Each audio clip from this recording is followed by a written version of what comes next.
something else I really want to get into on this page, credit worthiness, credit repair, just credit in general, because whether you think so or not, credit is very, very, very, very important. And I feel like I can speak on this and I can teach certain things because I went through it. I done been on the highs and lows of credit. You know what I'm saying? When I was in the Navy, nobody ever told us no. So I used to always just like get stuff and not pay it off, not knowing that it's gonna affect my credit score. Of course, all of that stuff is falling off now, or whatever. I got it removed or deleted, but you know what I'm saying. Just knowing about credit and credit repair is key, especially in this day and age. Because it's a lot of stuff that cash can do, but it's a lot of stuff that credit can do too.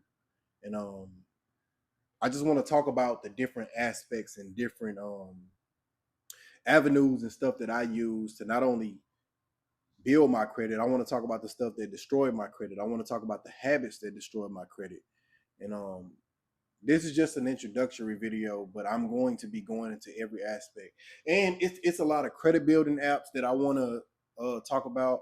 It's a lot of practices that it's a lot of practices that I want to discuss that somebody else is going through and they don't know how to handle it or whatever. And it's just so much, bro, that I know that I learned over the last 2 years that I didn't know for the previous 15 or 20 years. But I guess I'll start with at one point in time, my credit, I didn't have any financial literacy, so I didn't know about interest rates. I didn't know about like term lengths of, you know what I'm saying, let's say a loan or a car note or something like that. I didn't know anything about that. So in my mind, if I paid my car note on time, or if I paid this on time, then my credit will be okay. That's not the case or whatever. But I want to say this last credit journey that I went on, I took my credit score from around 480 something to like 714 in, I want to say, 9 to 12 months. And I ended up crashing it back to like 580 not even 6 months later. And I'm going to tell you the two things that destroyed my credit. So the first thing was, you might as well come out the room. Yes, I'm shooting content. It's my nephew. I guess, come get on the camera, nephew. So we're talking about credit. See, I'm trying to reach him early with the credit or whatever. They can't even see you. You're going to have to come over here. So, like I tell him all the time, he kind of has a head start because he's learning about assets versus liabilities from the stuff that I teach him or whatnot. But get out of my video. Get out of my video. Go. What did I do? Scram. Beat it. Go find something constructive to do with your life. But back to what we was initially talking about. I got my credit score above 700 something for the longest. But then what cratered my credit score was two things. The first one, I went and took I got a car that I didn't need because I already had a car. That was an ego thing. It was a Mustang. But the Mustang was in Louisiana. You know, I live in Houston, so by the time I got there, you know, I was already ready to go. Like the interest rate wasn't the best, even with my 700 credit score. And I don't know what I was thinking, bro. I signed for it anyway.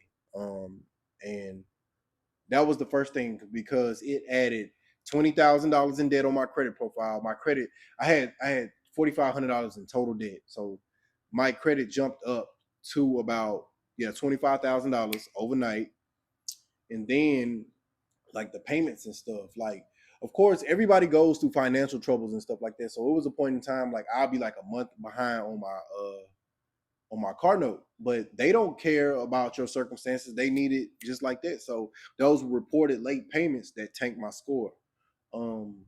But luckily, I got rid of the car. It's no longer on my credit profile. I'm back under $3,000 in total debt on my credit profile. But the second thing that killed my score, buy now, pay later. Don't get me wrong. In some circumstances, Afterpay is great. In some circumstances, Klarna is great. In some circumstances, Affirm is great. But the illusion that you're getting something for cheaper, it really, really, really gives you a false sense of reality. So it got to the point where I had like 5 or 6 Affirm loans out for just different stuff, like small stuff. It was like hotels when I would go to Galveston, or some shoes and stuff like that, and I would completely forget about the payment. Completely forget about the payment. I have more missed payments from Affirm than I have from any other bill, anything on my credit profile. That tanked my credit profile for the longest. So once I got into a better headspace, I decided to, you know what I'm gonna do?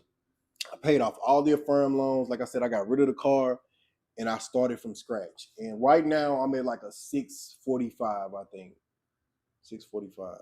My Experian is probably like 638. My TransUnion is 645, and my Equifax, I'm not sure. It's a little bit higher than both of them.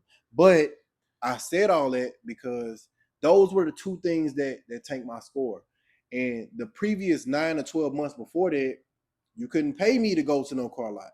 You couldn't pay me to default on a loan. You know what I'm saying? Because in my mind, I know that my payment history is worth 35% of my credit score. So I had it in my head that I had to take care of that. But when I fell off my path, when I deviated from what I was doing and I wasn't disciplined no more, that's when my credit score tanked. Like imagine being in the yellow and you at good, almost to very good, and you go all the way back down to poor. That's what happened to me. Those were my choices that I made. So with this portion of my YouTube channel or whatever, I'm going to talk about different credit building apps, different ways you can like get rid of collections and stuff like that. Because like I said, same with the telescope stuff. It's a lot of stuff I know, but it's a lot of stuff that I don't know. And I actually have a professional credit repair person that I'm going to refer to people when I get lost or something like that.